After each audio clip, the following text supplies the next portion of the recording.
Well, since we were given this 10-minute, 3-slide limit, which freaked me out because I'm, like Coco, not very conducive to short presentations or being told what to say or not to say. But I have my large, I downloaded a large clock today on my iPhone, which is in front of me. I'll try and keep within 10 minutes. I'm actually going to speak about one specific project that the group that I'm going to talk about very briefly, which was founded in India in 1989. It's called Sahmat, the Safdar Hashmi Memorial Trust, and it was founded in memory of a Communist Party member. I think there are going to be some interesting links between the three of us in terms of leftist politics, but coming in very different contexts.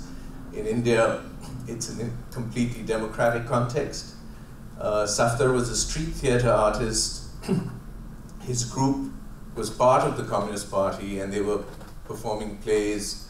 The one where he was attacked and murdered was a play in support of a workers' strike on the outskirts of Delhi. That was in 1989. There was an incredible response, a public response, revulsion to that murder, and that led to coalescing of artists, writers, actors, musicians, a very wide swath of the cultural arena in India into forming this group. There was a small core of us who were a trust, who kind of kept everything going. But it was, no official membership. People came together on particular events. The project I'm going to talk to you about was in the early 1990s, when politics, right-wing politics, was rearing its head very strongly in India. And it was an extreme right sectarian politics. In India, we call it communalism, which is not a good word. It was an anti-Muslim movement, and unfortunately, the group that led it is now in power. Won election earlier, actually exactly a year ago. And as the writer Arundhati Roy put it quite succinctly, we have a totalitarian government now, which has been democratically elected. So this group at that time was leading a campaign against a mosque in a northern city of India called Ayodhya. You see the poster there. And they led an incredible attack on this mosque in 1992 and actually pulled it down during a single day. It was a shocking event because it stood against everything that we had come to believe that we stood for as a modern nation state: secular, democratic, multi-religious, multicultural. The group that I'm talking about, as I said, was a very wide group of people, and what we did, the kind of history that the right wing was projecting was against the Muslim so-called invaders. There were, of course, Muslim invasions in the 16th century, 13th century in North India, but the history that was being propagated by the right was that this was all alien to Indian culture, that we have to, get rid of these people, get rid of that cultural history, literally wipe it out by demolishing the mosque. It was equivalent to what happened with the Bamiyan Buddhas and what is happening now in Iraq and Syria with the destruction of all the archaeological sites. It was exactly equivalent to that. So we countered that by producing an exhibition in which artists, historians, architects, musicians, etc. got involved. The next slide, please. Oops, getting complicated. What happened is we did a big performance event in the city of Ayodhya. Yeah, that one. But it's coming in multiple layers. Where about 2,000 artists from all over India gathered on the riverbank. We had a liberal government in power at the time. It was the Congress Party. but they had become so intimidated by this movement of the right that they couldn't confront this propaganda and this party. So no one had actually gone to the city of Ayodhya in fear. And about 8 or 9 months after the destruction, all of us landed up to do this performance event as a work of resistance against what had happened and a resistance against the state, which was the secular liberal state which was trying to prevent us from doing this out of fear, actually, of the right. From this, we produced an exhibition, and I'll show you very quickly a brief video on that.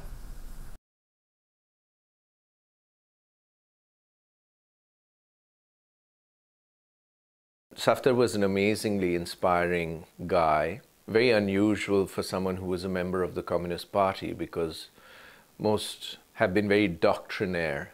Safdar, I mean, if you listen to his voice, you would immediately, feel a quality of warmth which goes far beyond his ideological self-positioning. Safdar was very open, alive, human, humorous, and, would never prejudge anybody he met. He was, of course, a very genuine leftist, but he was much more, much more. Safdar was my younger brother. I had gotten into political activism earlier, and he followed me into the university, and he joined the Students' Federation of India. And we had started doing theatre, and Safdar got involved in theatre, and then that became his lifelong passion.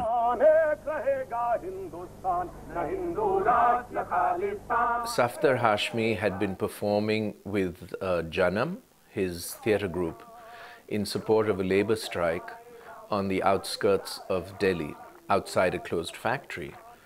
And he was attacked by a mob of goons. Safdar was actually targeted. There was another labor activist who was actually shot dead. On the 31st, he was attacked. He was brought to the hospital. He was brain dead, although the death was declared the next day. It was a big jolt and shock to everyone, the way brutally he was, murdered on the street. When something like that happens, just tremendous energies come together.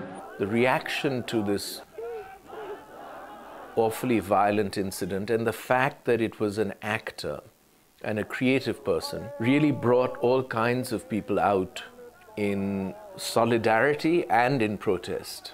I mean, I've seen in my life many deaths, but this is one death which I am not able to understand why he had to die. I mean, what kind of a threat was he to people who had attacked him? It was almost like snuffing out the voice of freedom. That this kind of a poet, artist, intellectual, painter, writer can be hit by a goon and he is to be dead? Is that what happens just outside Delhi? If it happens to Safdar Hashmi, what is left in this country? This attack on Safdar came in on 1st January 1989, and by the first week of February, the protest had built up all over the country, and there was a strong sentiment among artists and creative people and writers and journalists that there has to be a forum. The meetings, the gatherings became the core of what became Sahmat.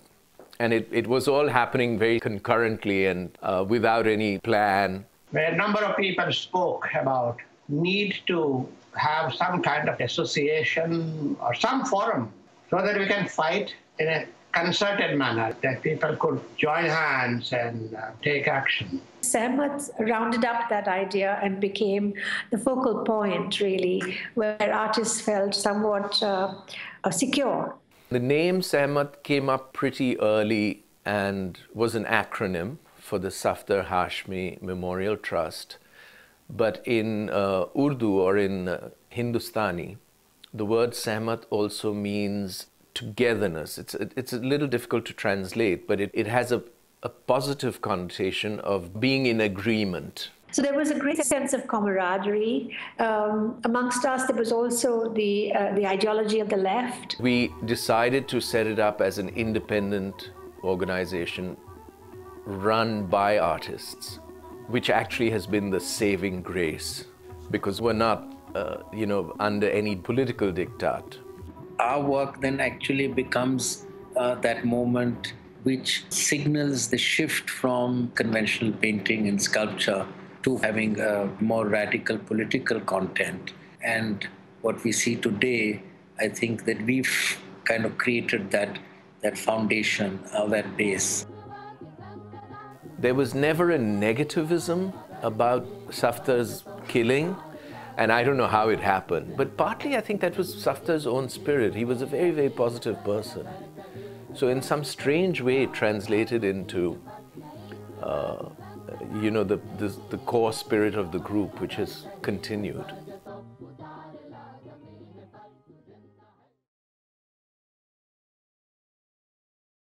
Basically what happened with this exhibition, which by the way is still traveling all over India, and pieces of it are right now at the Fowler Museum in Los Angeles in a show of Sahmat, which I curated 2 years ago, from which this video comes actually from the Smart Museum in Chicago.